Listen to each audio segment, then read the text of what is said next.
Infraction spéciale à l'indigénat. Propos tenus en public contre la France et son gouvernement. Infraction spéciale à l'indigénat. Refus ou inexécution des services de patrouille et de garde prescrits par l'autorité. Abandon d'un poste ou négligence dans les mêmes services. Infraction spéciale à l'indigénat. Inexécution des ordres donnés en vue de l'application des lois relatives à l'établissement et à la conservation de la propriété. Infraction spéciale à l'indigénat. Dissimulation de la matière imposable et connivence dans les soustractions ou tentatives de soustraction au recensement des animaux et objets imposables. Infraction spéciale à l'indigénat. Au début des années 1880, l'Algérie est sous administration civile depuis une petite dizaine d'années, depuis le début de la Troisième République. Donc c'est un changement très important parce que jusqu'en 1870, elle était sous régime militaire. Donc en 1880, on est dans une phase encore de transition, c'est-à-dire que le territoire civil commence à être à peu près équivalent au territoire encore sous administration militaire, donc les militaires gardent du pouvoir. Et puis, au plan économique et social, il y a la dépossession des terres qui bat son plein. C'est pas terminé, le processus n'est pas terminé, mais il est bien entamé, bien en phase.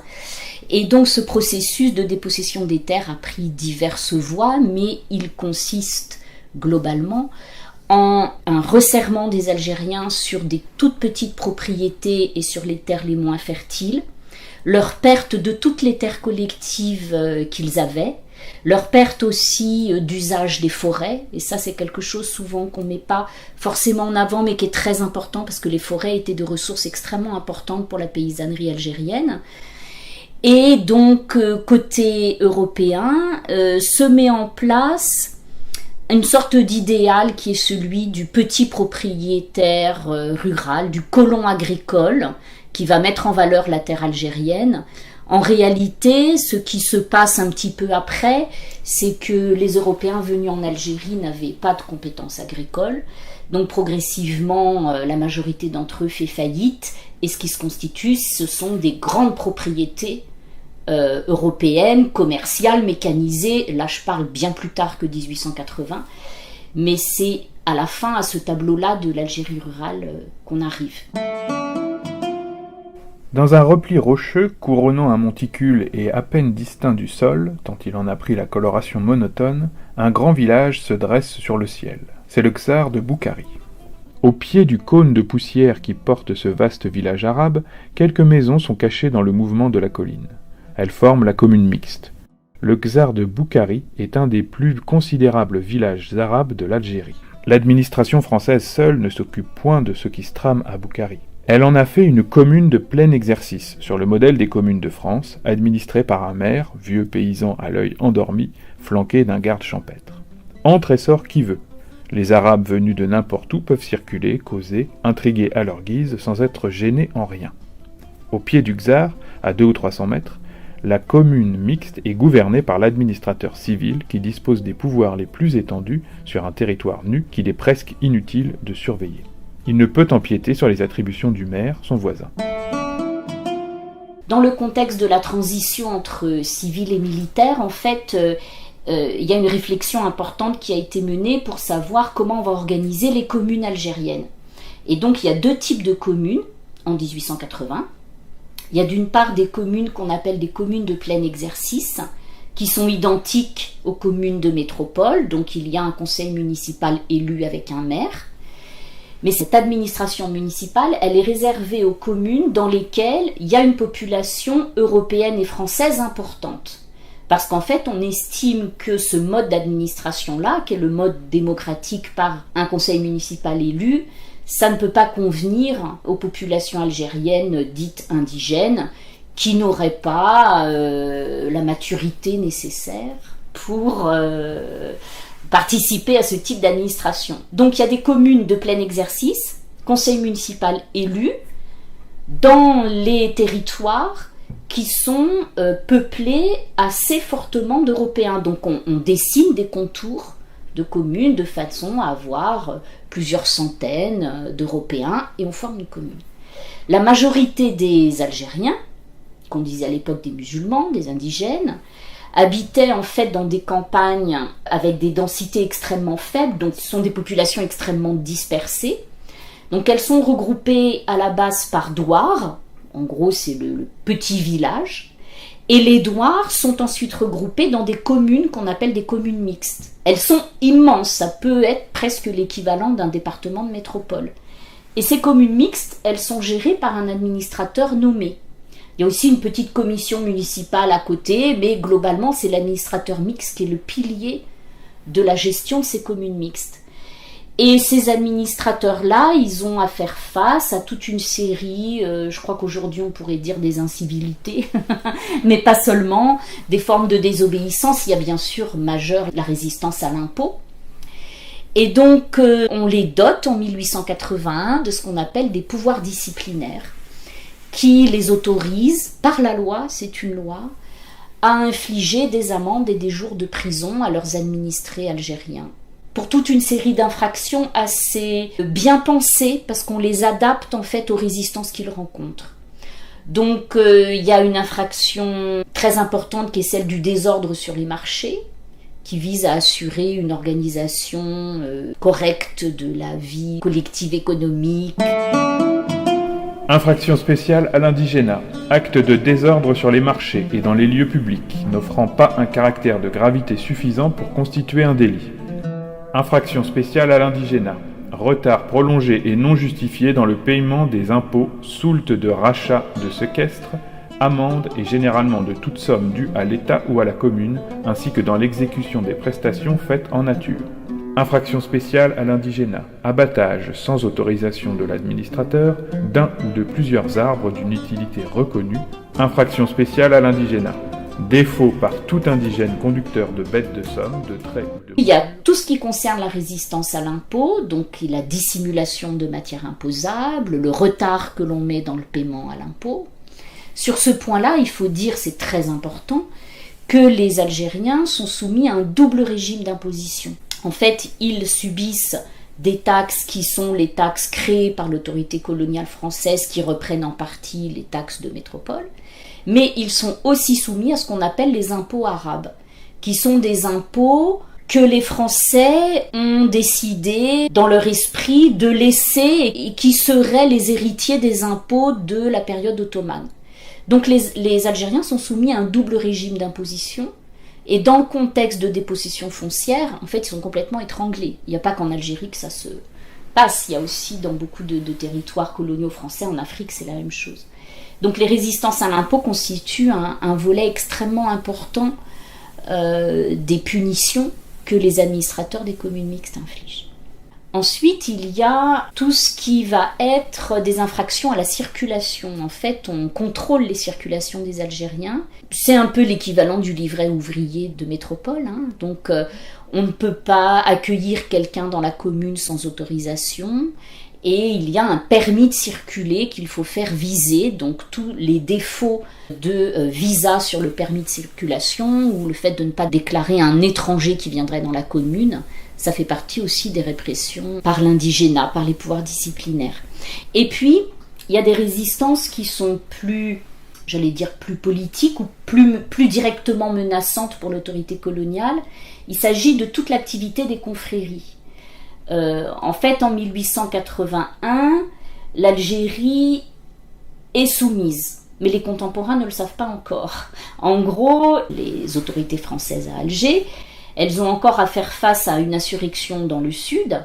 En 1883, c'est la reddition du chef de cette insurrection. Et nous, on le sait aujourd'hui, c'est la fin des insurrections. Mais à la fin, on ne le sait pas encore. À l'époque, on ne le sait pas encore. Donc en 1881, on a bien vu que la phase des grandes insurrections susceptibles d'embraser une majeure partie du pays, ça a l'air d'être à peu près terminé. Mais il y a encore cette insurrection dans le sud qui pose problème. Donc on n'est pas encore tout à fait sûr de l'autorité française et que l'ordre va vraiment régner en Algérie.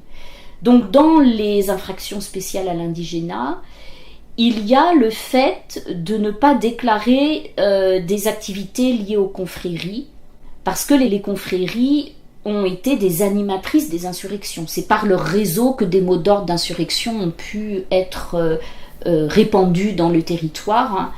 Donc, par exemple, les confréries ont des activités de fêtes, de réunions. Il y a des pèlerinages aussi sur des tombeaux de saints, etc. Et donc, on doit déclarer à l'autorité française si on organise un repas rituel, par exemple, si on organise une réunion.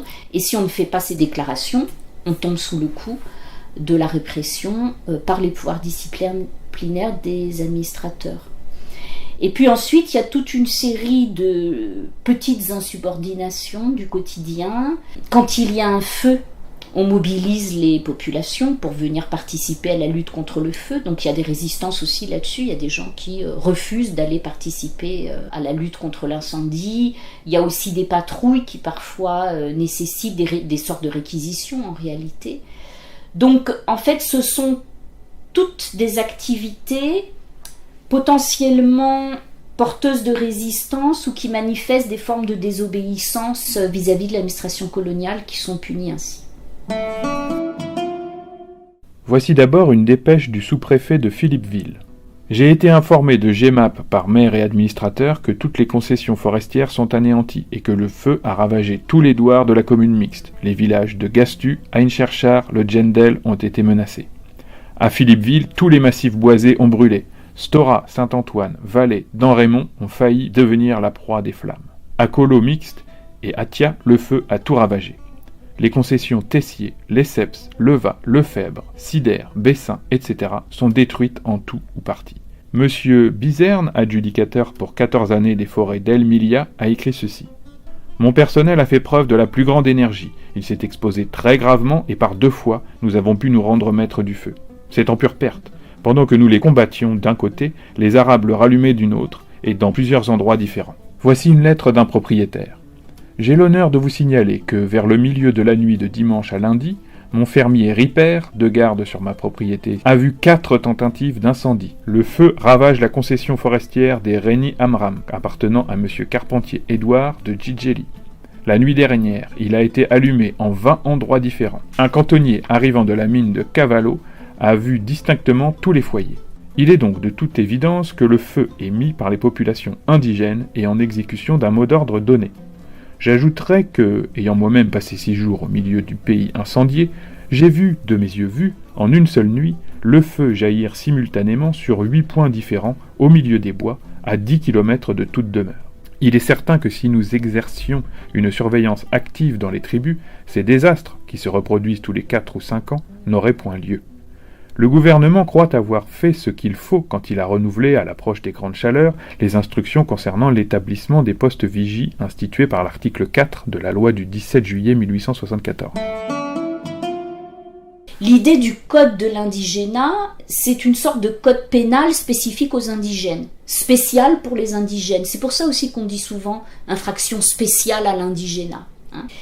Alors, on a pris l'habitude d'appeler code de l'indigénat quelque chose qui ne s'appelait pas comme ça officiellement. Je veux dire par là que si on va dans une bibliothèque, on ne peut pas trouver le code de l'indigénat comme on trouve le code civil, le code pénal. Mais l'expression était utilisée par les contemporains de l'époque. Donc, code de l'indigénat, les juristes disent de façon plus correcte, puisqu'il n'y a pas de code en soi officiellement, le régime spécial de l'indigénat. Le régime spécial de l'indigénat, ce sont des mesures punitives que seuls les indigènes peuvent subir, et donc ça définit leur statut. Ils sont soumis à ce code-là et personne d'autre. Et ce régime comprend des mesures qui en fait résultent de la façon dont le pays a été conquis et administré jusque dans les années 1870-1880. C'est-à-dire que les mesures qui composent le régime pénal de l'indigénat, ce sont en fait des pratiques qu'ont eues les militaires, qui sont nées des pratiques des militaires quand ils ont conquis le pays, ou bien dans les bureaux arabes qui ont été la première forme de l'administration en Algérie. Alors, c'est très compliqué, le processus d'émergence de ces mesures, parce qu'elles sont nées du terrain, elles ont parfois été légalisées après coup, mais pas toujours. Parfois, il y a des pratiques punitives, en fait, quand on cherche le fondement légal, on ne le trouve pas. Mais globalement, en 1880, les choses sont quand même à peu près fixées. il y a l'internement administratif, qui consiste soit à l'assignation à résidence, soit à la détention dans un pénitencier sur décision du gouverneur général. Il y a le séquestre des biens, qui a été massivement pratiqué pour opérer justement un transfert de propriété, un transfert de terre de mains algériennes à des mains coloniales. Donc on confisque des terres. Le séquestre, c'est très compliqué parce qu'en fait, c'est pas une confiscation totale, c'est un retrait de la propriété, mais on donne parfois le droit de racheter. Donc le propriétaire à qui on a séquestré les biens, parfois peut payer ce qu'on appelle des soultes de rachat pour essayer de récupérer sa terre. Donc en fait là, dans ce cas-là, la sanction elle est financière. Il faut payer les soultes de rachat. Mais il y a aussi des cas où cette possibilité-là n'existe pas et les terres séquestrées sont mises en valeur pour la colonisation. Le séquestre des biens, il peut être collectif. On peut séquestrer les biens d'une tribu. Et ça, c'est une particularité de la répression spécifique aux indigènes, c'est qu'il y a des sanctions collectives. Séquestre des biens, ensuite amende collective.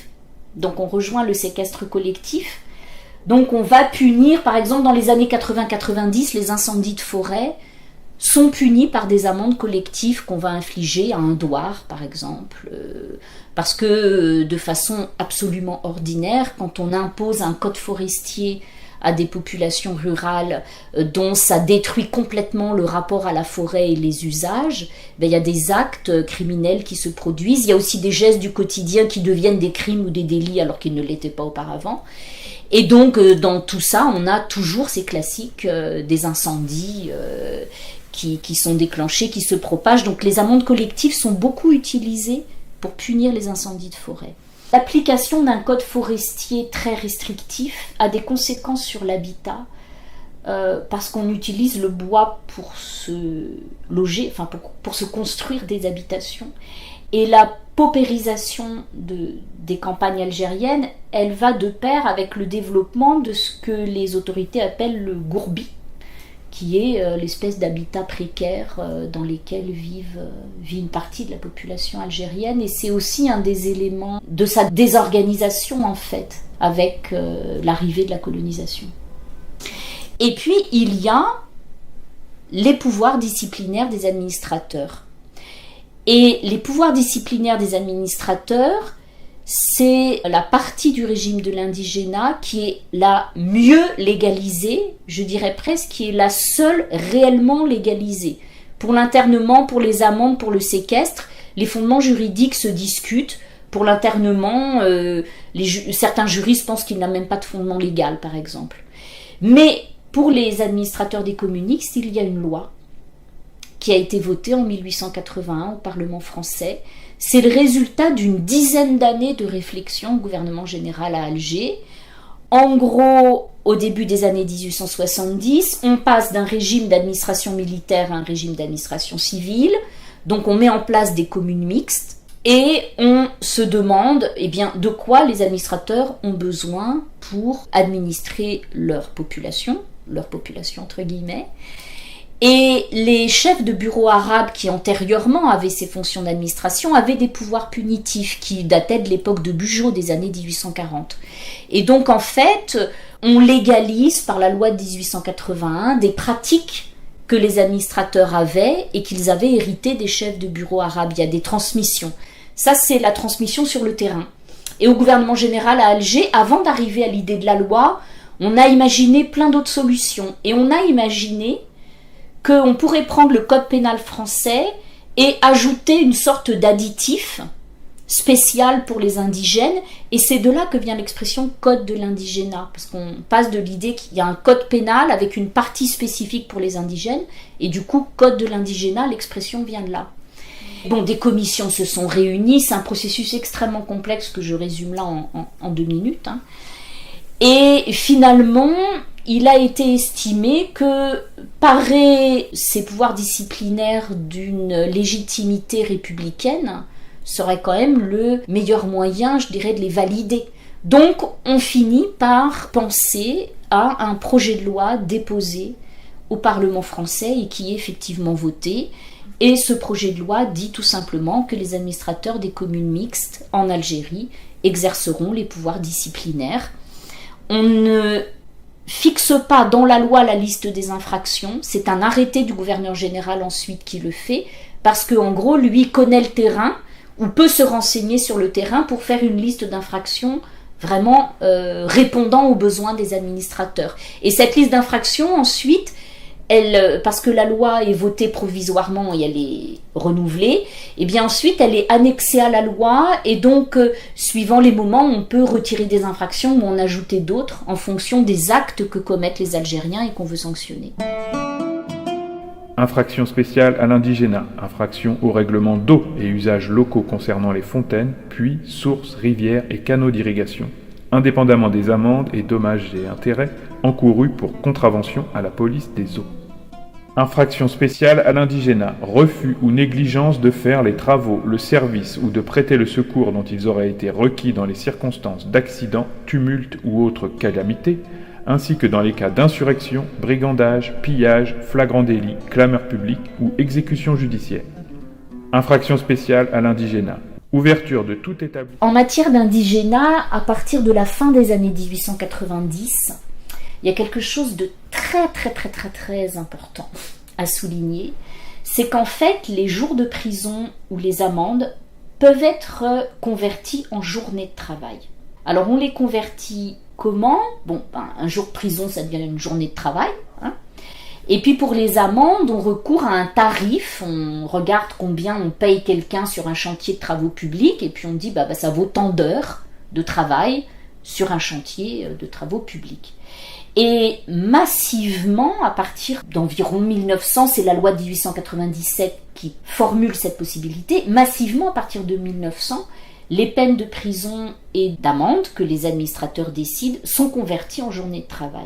Ça, c'est quelque chose d'extrêmement important. Ça représente, avant la Première Guerre mondiale, des centaines de milliers de journées de travail qui ont été infligées aux Algériens.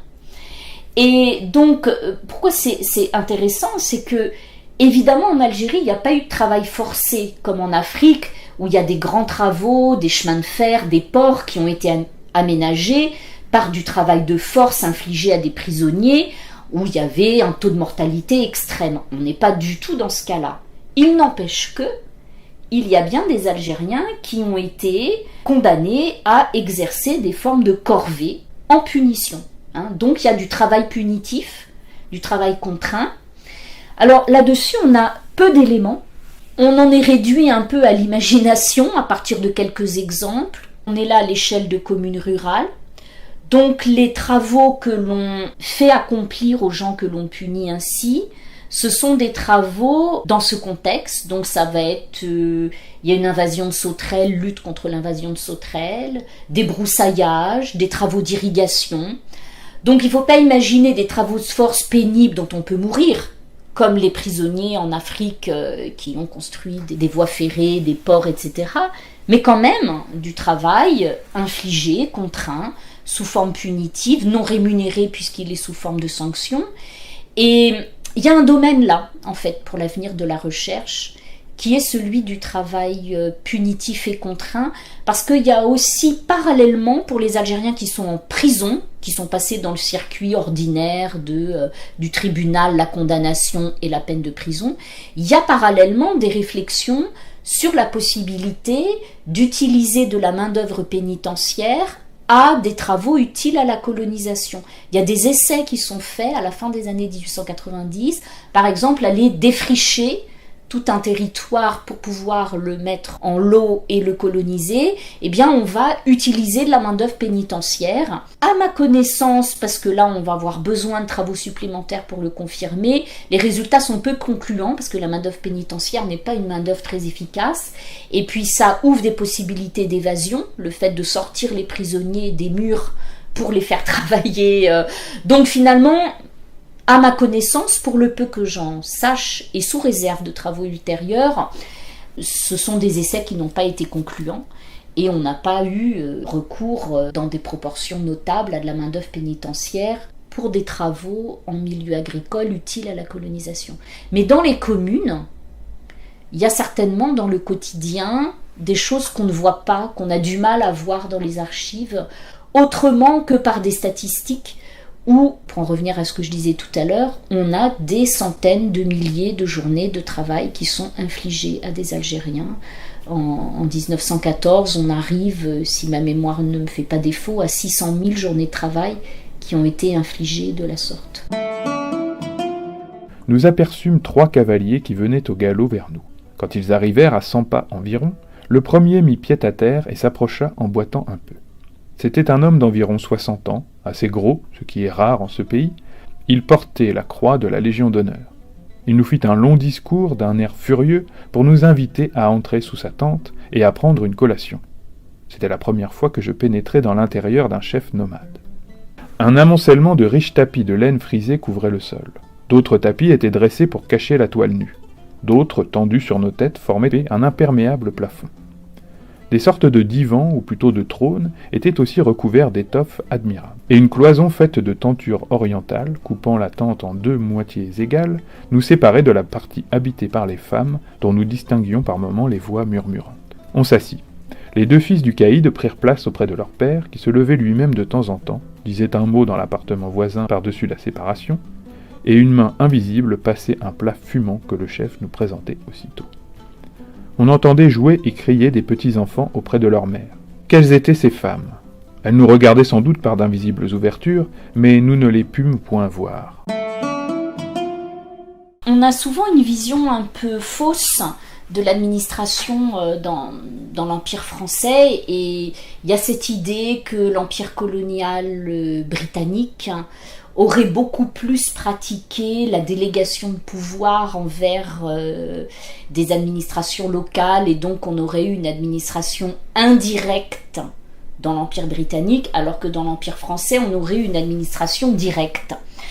C'est-à-dire une administration exercée par des agents français qui représentent concrètement sur le terrain, au quotidien, l'autorité coloniale. C'est pas complètement faux si on regarde la pyramide administrative théorique sur le papier.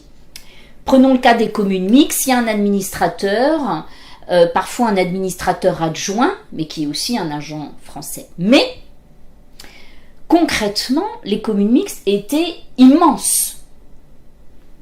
Possiblement l'équivalent d'un département. Donc c'est pas un administrateur tout seul qui sait ce qui se passe dans sa commune, et qui peut donc décider que à tel endroit, enfin savoir qu'à tel endroit s'est produit un fait à punir. Concrètement, en réalité, l'administrateur, il s'appuie sur ce qu'on appelle des adjoints indigènes, qui sont donc des Algériens, alors qui ont des titres divers. En général, on dit le caïd, mais parfois c'est le cheikh, le cheikh. Et ces adjoints indigènes, ce sont eux qui, au quotidien, représentent l'autorité coloniale vis-à-vis des populations locales. Donc, les communes mixtes, elles sont divisées, il y a des douars, il y a parfois même des fractions de douars, parce qu'à la base, il faut avoir une unité administrable, il ne faut pas qu'elle soit trop grosse, donc on a parfois des douars, des fractions de douars. Et les caïds, en fait, ce sont eux qui, dans le quotidien, par exemple, viennent prélever l'impôt. Ce sont eux qui savent s'il y a du désordre ou de l'ordre, s'il y a des rumeurs, de l'agitation, s'il y a un bandit qui vient sur la commune. Et donc les adjoints indigènes jouent un rôle absolument énorme. Sans eux, les administrateurs sont complètement dénués d'informations. Et donc ce sont eux qui sont en mesure d'informer les administrateurs de ce qui se passe et de leur désigner les éventuels coupables, entre guillemets, qu'il faudrait punir.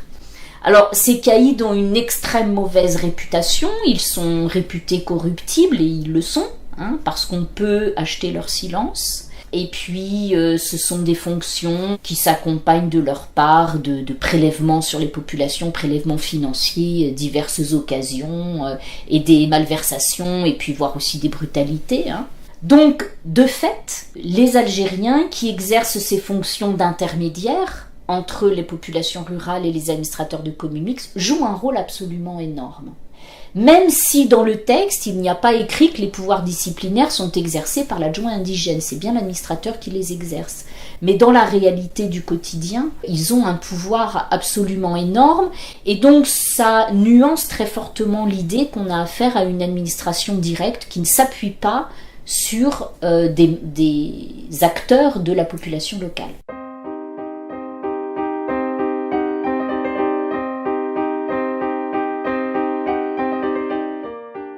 J'ai vraiment pris le parti de délaisser les textes de droit dans la mesure où ils n'encadrent pas les pratiques, et y compris quand on fait des généalogies de textes, ça ne nous raconte pas l'histoire de l'internement, parce qu'il y a vraiment un fossé entre les deux. Et ce qui est vraiment frappant dans le cas de l'Algérie, c'est qu'on n'est pas du tout dans une situation où le droit crée les pratiques.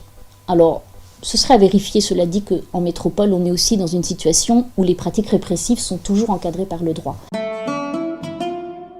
Même s'il y a ces pouvoirs disciplinaires des administrateurs qui sont légaux, il y a à côté, toujours, des pratiques de coercition qui sont en dehors de tout texte.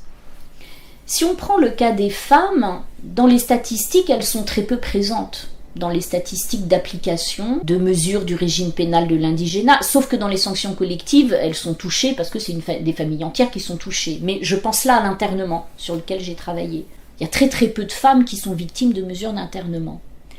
Mais elles sont touchées par exemple, et ça je l'avais vu en travaillant sur l'internement, j'avais un exemple précis d'un bandit qui s'appelait le bandit Chaïb.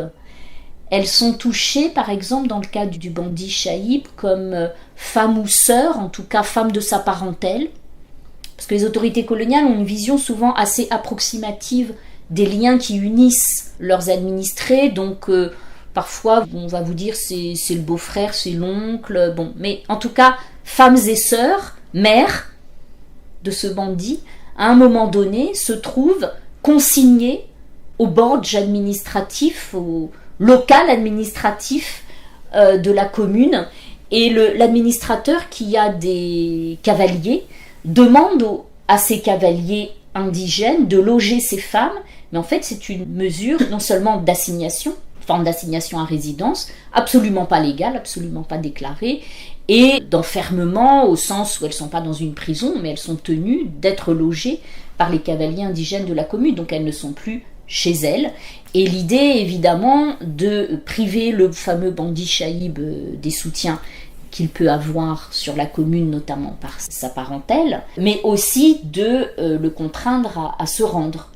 Et dans cet exemple-là, il y a à un moment donné une invasion de sauterelles, et bien l'administrateur de la commune requiert en priorité les gens de la famille du bandit Chaïb pour venir lutter contre l'invasion de sauterelles. Donc c'est une forme de punition qui n'a aucun fondement légal, on n'est plus dans le cadre de ces pouvoirs disciplinaires, c'est pas de l'internement, c'est pas du séquestre, c'est pas de l'amende, c'est rien du tout, mais c'est une corvée qu'il leur impose pour faire pression sur eux parce qu'ils sont des membres de la famille du bandit Chaïb.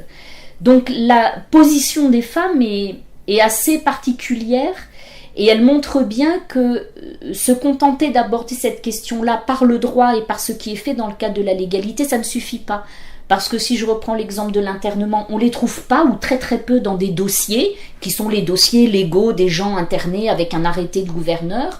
En revanche, si on regarde ce qui se passe dans le quotidien, on peut voir des femmes mises sous pression par l'administration, assignées à résidence, déplacées, contrôlées, surveillées, parce qu'elles sont des femmes, des sœurs, des mères. Quand on parle de l'assimilation pour l'Algérie, en réalité, il y avait ce que Charles-Robert Ageron appelle une conception coloniale de l'assimilation, c'est-à-dire que cette conception coloniale, c'est que l'assimilation, elle est pour les Européens et les citoyens français, elle n'est pas pour les sujets coloniaux.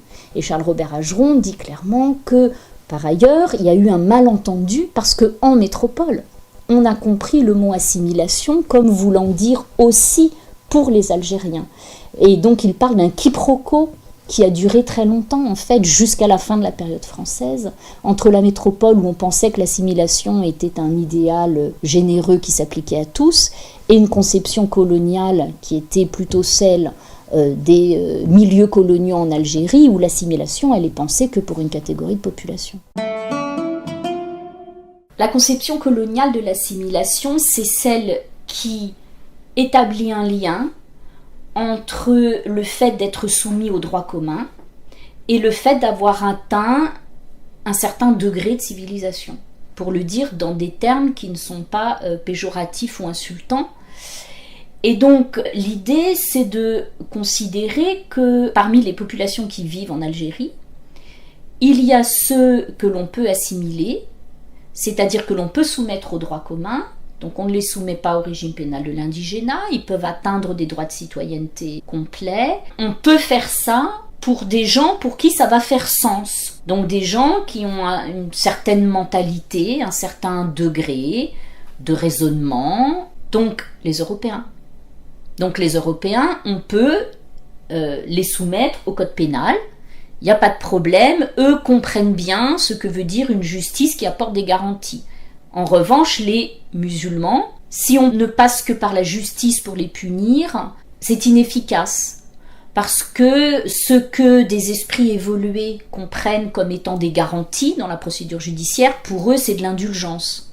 Donc, à partir de cet exemple-là, je pense qu'on voit bien l'idée qui n'est pas, qui est très abstraite, hein, mais il y a l'idée que on peut assimiler des gens qui ont atteint un certain degré de civilisation. Mais ceux qui ne l'ont pas encore atteint, en fait, ça n'est pas possible. Évidemment, jamais on n'a pensé qu'on allait soumettre les Européens au code de l'indigénat. Donc l'assimilation, c'est pour les populations européennes. Ou bien, de façon révélatrice, parmi les populations algériennes, ce qu'on appelle les évolués.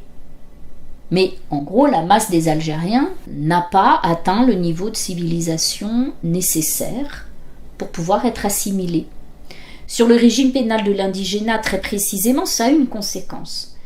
C'est que le projet de loi sur les pouvoirs disciplinaires des administrateurs de communes mixtes, quand ça arrive devant le Parlement en 1881, ça fait débat évidemment, et l'argument principal qui est donné aux représentants de la nation pour qu'ils votent cette loi, c'est qu'il est nécessaire de donner des pouvoirs tels que ceux-ci aux administrateurs des communes mixtes, parce qu'ils ont affaire à des populations qui ne comprennent pas le fonctionnement de la justice. Ils refusent de témoigner, si on leur donne un avocat, ils prennent ça pour de l'indulgence, si on condamne avec sursis, ça n'a aucun effet, voilà.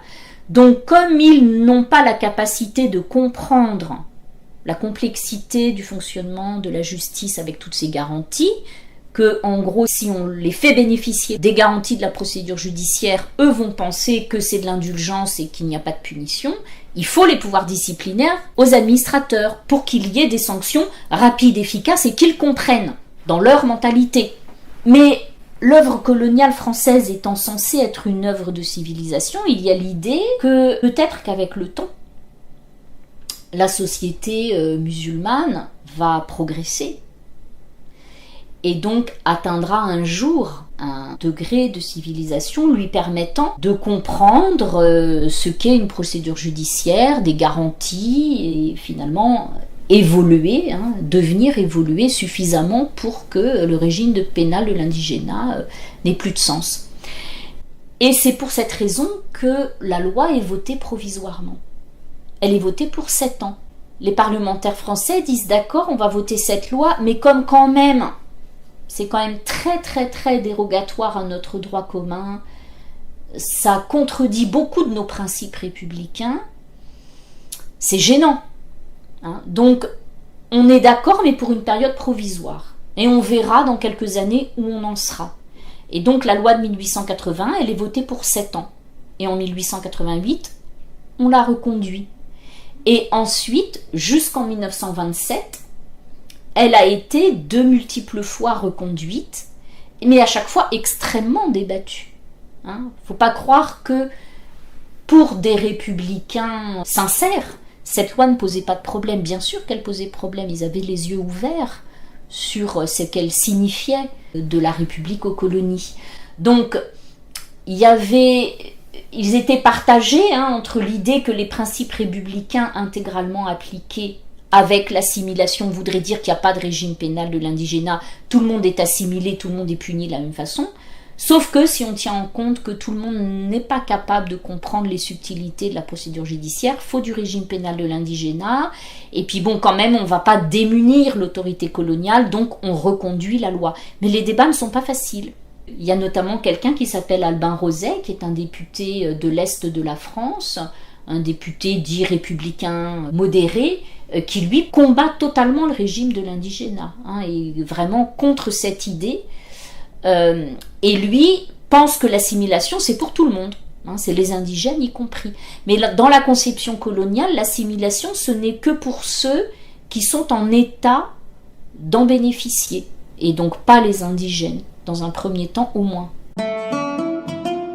L'Européen a la notion assez nette de la séparation des domaines temporels et spirituels. Le musulman ne l'a pas, ne peut pas l'avoir. C'est dans le Coran que se trouvent les principes du droit civil et du droit pénal musulman. L'islam est au surplus, il ne faut pas l'oublier, une religion guerrière. On peut toujours craindre, sinon un soulèvement général fort improbable, du moins des mouvements dus aux excitations de chefs de confréries influents ou de marabouts vénérés. Pour ces raisons, le législateur français a cru devoir donner aux indigènes un statut juridique spécial. Celui-ci peut se résumer dans ses grandes lignes assez facilement. 1. Les indigènes ont des droits politiques restreints. Ils ne participent pas à la désignation des députés et des sénateurs. Ils interviennent dans une mesure très réduite dans les élections des corps locaux, délégations financières, conseils généraux, conseils municipaux. Ce sont des sujets et non des citoyens. 2. Ils ont un droit civil particulier et sont soumis au droit musulman. 3. Ils ont enfin un droit pénal spécial, notamment ils sont soumis à ce que l'on appelle le régime de l'indigénat. De plus en plus dans l'historiographie, on tend à considérer que l'indigène dans les colonies françaises, il est aussi défini par son statut juridique, pas seulement pénal. Pénal, c'est la punition, mais le droit, c'est pas que la punition. On a d'autres statuts juridiques dans une société. Et puis le statut politique. Alors, c'est impossible de parler à l'échelle de l'Empire français.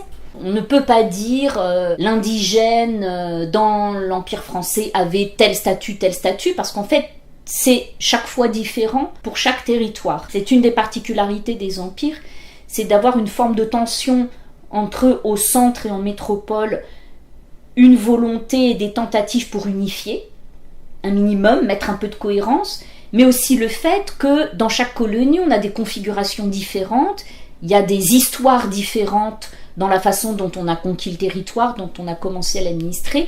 Donc en fait, il y a une tension entre quelque chose qui va vers l'unité et la cohérence au centre, à la métropole, et puis des tendances à la dispersion et à l'adaptation locale qui fait que les choses sont très différentes. Donc le statut des indigènes en Algérie, il y a la question pénale, ils sont soumis au régime pénal de l'indigénat, puis après il y a la question du statut juridique en matière civile, c'est-à-dire pour tout ce qui concerne en particulier la famille, à quoi sont-ils soumis ? Eh bien, les Algériens n'étaient pas soumis au code civil français en matière matrimoniale et familiale, mais soumis à ce qu'on appelait un statut personnel musulman. L'idée était à l'origine que dans la convention de capitulation de 1830, il y avait eu un engagement à respecter les us et coutumes des populations locales. Donc on ne va pas, par exemple, imposer la monogamie alors que la polygamie est pratiquée. Alors il ne faut pas fantasmer sur la polygamie, c'est pas tous les Algériens n'ont pas 4 femmes. Bon, mais de fait, la possibilité d'avoir plusieurs femmes existe et pratiquée existe et n'est pas condamnable dans le droit musulman tel qu'il est en Algérie au moment de la conquête, donc voilà. Et puis il y a d'autres dispositions, évidemment, on ne rompt pas un mariage de la même façon que dans le code civil avec le divorce. Et puis il y a la possibilité de marier des filles à un âge où elles ne sont pas encore pubères. Donc il y a toute une série comme ça de pratiques locales dans la vie familiale et matrimoniale qu'on ne soumet pas au code civil, donc on ne criminalise pas finalement. Et on laisse les Algériens soumis à ce qu'on a appelé le statut personnel musulman, c'est-à-dire que leur personne reste régie par le droit musulman que les Français par ailleurs tentent de comprendre d'abord, parce qu'ils ne connaissent pas, donc ils tentent de le connaître, ils tentent de comprendre, ils le recodifient, donc il y a tout un travail de réinvention, mais en tout cas, il y a un droit musulman qui s'applique en Algérie, et les Algériens sont de statut personnel musulman. Donc juridiquement, en matière civile, et non plus là en matière pénale, ils ont aussi un régime particulier. Et puis évidemment, il y a la question des droits politiques. Les Algériens sont de nationalité française, mais de statut personnel musulman et d'une citoyenneté qui n'est pas équivalente à celle des citoyens français. Alors je prends beaucoup de précautions pour dire ça parce que c'est pas une absence de citoyenneté. C'est une citoyenneté diminuée, pour reprendre les mots d'un de mes collègues, Emmanuel Blanchard. Ça veut dire que lorsqu'ils votent, c'est dans un collège séparé, qui minorent leur représentation, parce que démographiquement, ils sont plus nombreux que les votants européens, mais comme ils sont dans un second collège, le ratio du nombre de représentants sur la population est beaucoup plus faible. Et puis, il y a aussi, pour illustrer cette idée d'une citoyenneté diminuée, l'accès aux emplois publics. Les Algériens ont accès aux emplois publics, mais pas à tous. Si je prends un exemple évident, c'est celui des carrières militaires. On peut s'engager dans l'armée, mais on ne peut pas accéder à certains grades, la carrière est très vite limitée. Si je prends un exemple que je connais bien, qui est celui de la justice, jusqu'en 1944, les Algériens pouvaient accéder, par exemple, aux fonctions de greffier, aux emplois de greffier, donc ils pouvaient être avocats, avoués, greffiers, mais ils ne pouvaient pas être magistrats. Donc il y a un accès aux emplois publics qui est différencié jusqu'en 1944. Donc quand on combine tout ça, on voit ce que ça veut dire juridiquement être un indigène en Algérie. C'est une citoyenneté partielle, c'est un droit civil différent du droit civil français, c'est au plan pénal être soumis au régime de l'indigénat, en plus d'être soumis aux lois ordinaires qui répriment les crimes et les délits. C'est tout ça qui fait le statut d'un indigène en Algérie.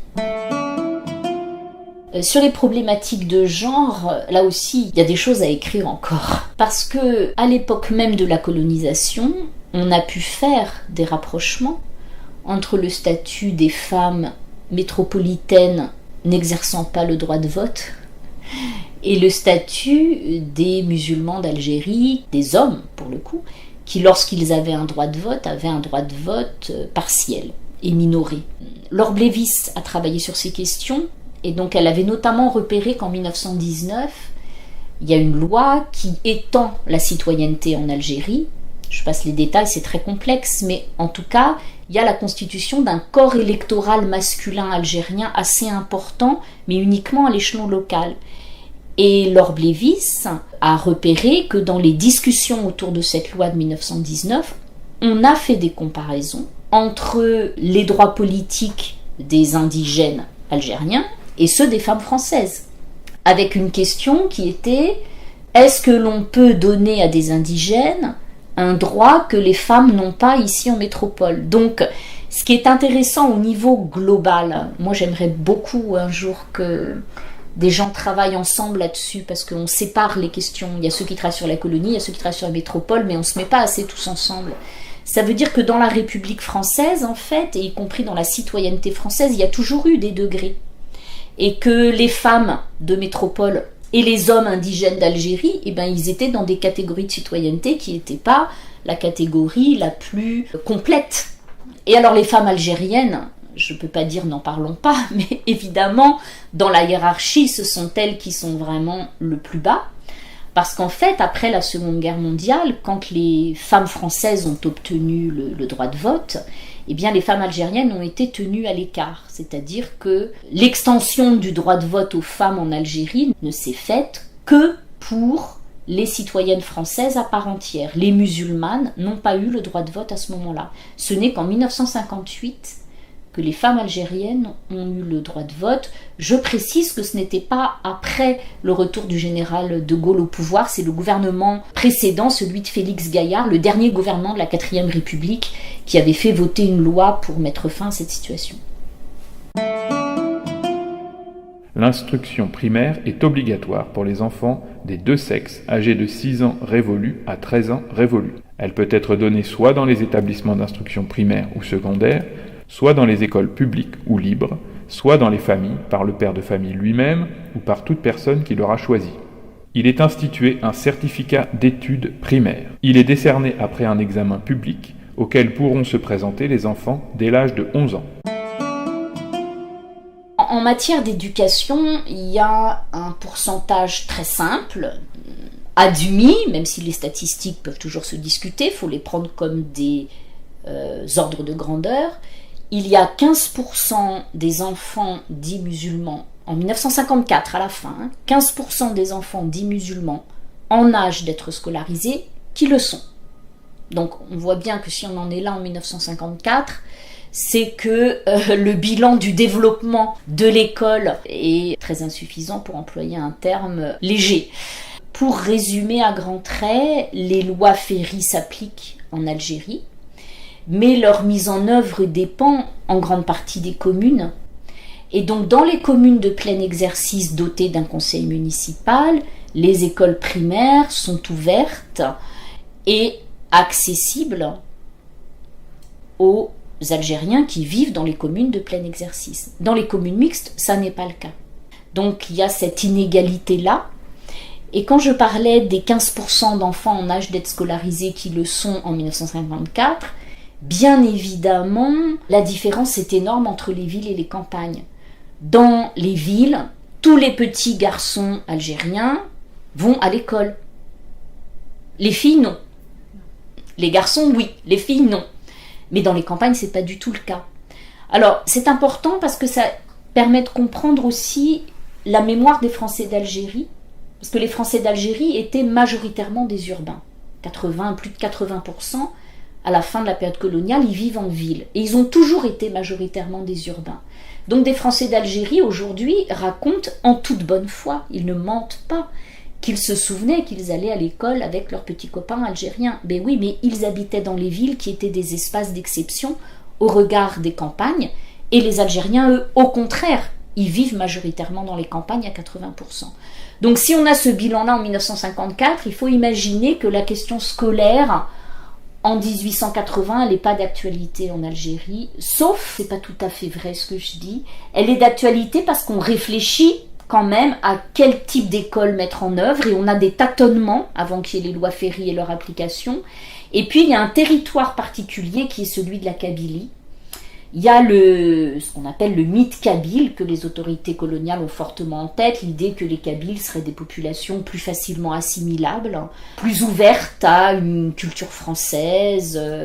Donc la Kabylie bénéficie très tôt d'un réseau d'écoles plus développé que dans le reste du pays, et la Kabylie est une exception de ce point de vue-là.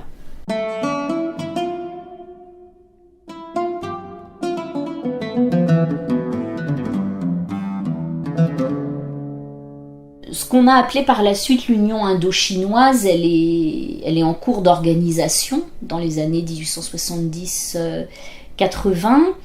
Et il y a une idée qu'on a souvent en tête, c'est que l'Algérie a servi de modèle pour l'organisation de l'Empire français.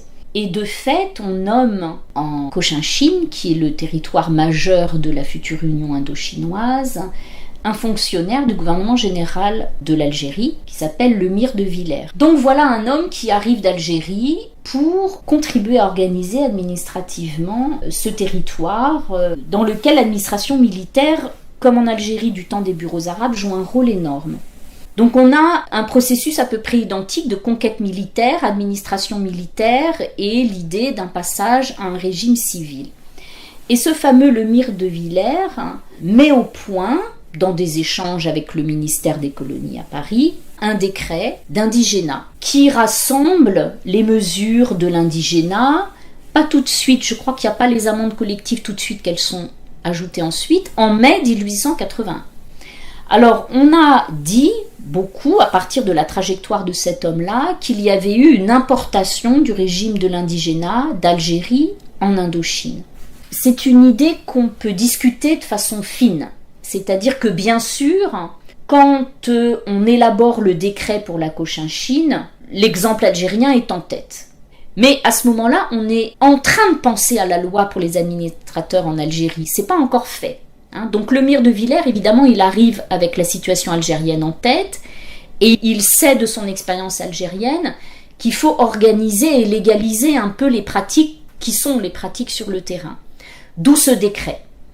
Mais il n'y a pas de copie sur l'Algérie, au sens où, au même moment en Algérie, on est seulement en train de réfléchir à la loi. En plus, en Algérie, tout n'est pas légalisé. La loi de 1881 ne concerne que les administrateurs des communes mixtes. Donc, en Cochinchine, on a un décret de mai 1881 qui légalise les mesures du régime pénal de l'indigénat. En réalité, c'est ce décret, fait pour la Cochinchine en 1881, qui a servi ensuite de modèle pour les autres territoires de l'Empire français.